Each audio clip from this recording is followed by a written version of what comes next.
राधे राधे, हरे कृष्णा। मित्रों, आज आप सबका मेरे इस चैनल पे स्वागत है। मित्रों, आज मैं आप सबको माघ मास की शुक्ल पक्ष की जया एकादशी, जिसको भौमी एकादशी भी बोलते हैं, उसकी कथा सुनाने वाला हूँ। कथा सुनाने से पहले आप सबको मैं बताना चाहता हूँ कि एकादशी व्रत करने से क्या फल मिलता है। मित्रों, एकादशी व्रत करने से सभी पापों से मुक्ति मिलती है और आत्मा को मोक्ष की प्राप्ति होती है। एवं एकादशी व्रत करने से धन धान सुख और समृद्धि की प्राप्ति होती है। मित्रों, एकादशी व्रत करने से विष्णु लोक में स्थान भी मिलता है। तो मित्रों, आप सबको पता चल गया होगा कि एकादशी व्रत रखने से कितना पुण्य मिलता है। तो मित्रों, चलिए मैं आप सबको एकादशी कब है एवं एकादशी का पारण कब रहेगा एवं एकादशी का व्रत कथा क्या है, ये सब आप सबको मैं इस वीडियो में बताने वाला हूँ। तो एक बार फिर से बोलिए नारायण हरि की जय। मित्रों, एकादशी का व्रत इस बार 8 तारीख दिन शनिवार 2025 को पड़ा है एवं इसका पारण जो रहेगा रविवार 9 तारीख 2025 को रहेगा। सूर्योदय के बाद पारण करना रहेगा।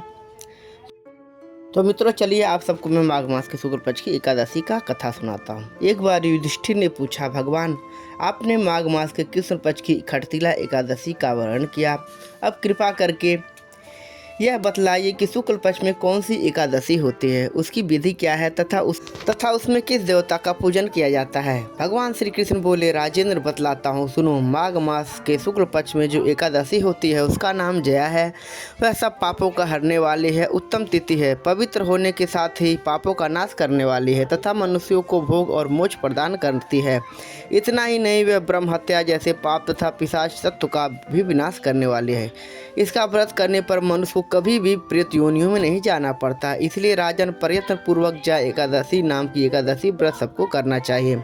एक समय की बात है कि स्वर्गलोक में देवराज इंद्र राज करते थे। राजगढ़ पारिजात वृक्षों से भरे हुए नंदवन में अप्सराओं के साथ विहार कर रहे थे। 50 करोड़ गंधर्वों के नायक देवराज इंद्र स्वेच्छानुसार वन में विहार करते हुए बड़े हर्ष के साथ नृत्य का आयोजन किया। उसमें गंधर्व गाना गा रहे थे, जिन्होंने पुष्पदंत, चित्रसेन तथा उसका पुत्र, ये 3 प्रधान थे। चित्रसेन की स्त्री का नाम मालिनी था। मालिनी से एक कन्या उत्पन्न हुई थी जो पुष्पवंती के नाम से विख्यात थी। पुष्पदंत गंधर्व के एक पुत्र था जिसको लोग माल्यवान कहते थे। माल्यवान पुष्पवंती के रूप पर अत्यंत मोहित था। ये दोनों भी इंद्र के संतोषार्थ नृत्य करने के लिए आए थे।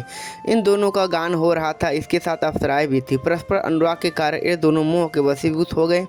चित्त में भ्रांति आ गई, इसलिए वे शुद्ध गाना न गा सके। कभी ताल भंग हो जाता तो कभी गीत बंद हो जाता। इंद्र ने इस पर परमात्मा पर विचार किया और इसमें अपना अपमान समझकर वे कुपित हो गए। अतः इन दोनों को शाप देते हुए बोले, ओ मूर्खों, तुम दोनों को धिक्कार है। तुम लोग पतित और मेरी आज्ञा भंग करने वाले हो। अतः पति पत्नी के रूप में रहते हुए पिशाच हो जाओ।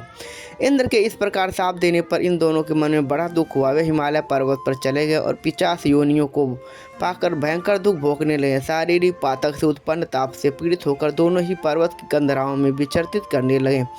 एक दिन पिशाच ने अपनी पत्नी पिशाची से कहा, हमने कौन सा पाप किया है जिससे यह पिशाच योनि प्राप्त हुई है। नरक का कष्ट अत्यंत भयंकर है तथा पिशाच योनि भी बहुत दुख देने वाली है। अतः पूर्व प्रयत्न करके पाप से बचना चाहिए।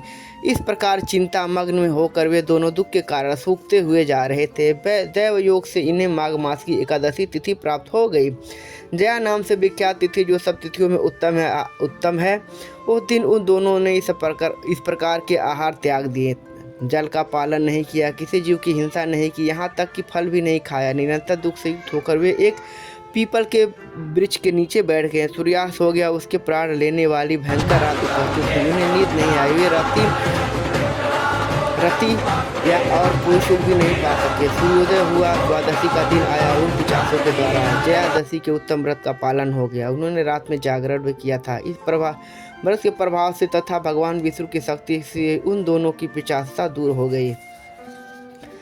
पुष्पवंती और मालवंत अपने पूर्व रूप में आ गए। उनके हृदय में वही पुराना स्नेह उमड़ रहा था। उनके शरीर पर पहले ही जैसे अलंकार शोभा पा रहे थे। वे दोनों मनोहर रूप धारण करके विमान पर बैठे और स्वर्ग लोक में चले गए। वहां देवराज इंद्र के सामने जाकर दोनों ने बड़ी प्रसन्नता के साथ उन्हें प्रणाम किया। उन्हें इस रूप में उपस्थित देख इंद्र को बड़ा आश्चर्यचकित हुआ।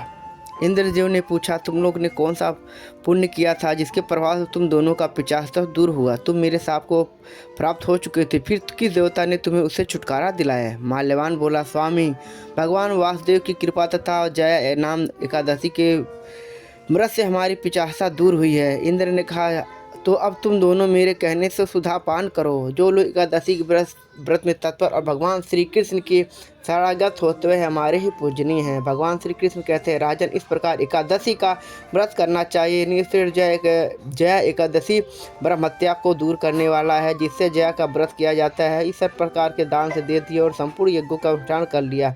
इस महात्मा के पढ़ने और सुनने से अग्निष्ट होम यज्ञ का फल मिलता है। तो मित्रों, यहीं पे जया एकादशी का व्रत संपन्न होता है। चलिए बोलिए एक बार सभी लोग फिर से, वृंदावन बिहारी लाल की जय, राधा रानी की जय, बोलिए हरि नारायण की जय, राधे राधे।